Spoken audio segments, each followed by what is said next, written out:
സ്വർണ്ണ കവർച്ചാ കേസ് അന്വേഷണം തടസ്സപ്പെടുത്താൻ മുഖ്യമന്ത്രിയുടെ ഓഫീസ് നിരന്തരം ശ്രമിക്കുന്നുവെന്ന് പ്രതിപക്ഷ നേതാവ് V D Satheesan.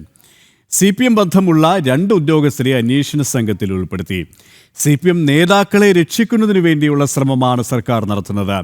UDF convener Adoor പ്രകാശിനെയും വേണമെങ്കിൽ ചോദ്യം ചെയ്യട്ടെയെന്നും പ്രതിപക്ഷ നേതാവ്. ജയിലിൽ കിടക്കുന്ന CPM നേതാക്കൾക്കെതിരെ നടപടി എടുക്കാതിരിക്കുന്നത് അവർ പലതും വിളിച്ചു പറയുമെന്ന ഭയത്താലെന്നും സതീശൻ പറഞ്ഞു. മുഖ്യമന്ത്രിയുടെ ഓഫീസ് നിരന്തരമായി SITയുടെ അന്വേഷണം തടസ്സപ്പെടുത്താൻ വേണ്ടി ശ്രമിക്കുന്നുണ്ട്. ആ അന്വേഷണ സംഘത്തിൻ്റെ മീതെ അനാവശ്യമായ സമ്മർദ്ദം ചെലുത്തിക്കൊണ്ടിരിക്കുകയാണ്.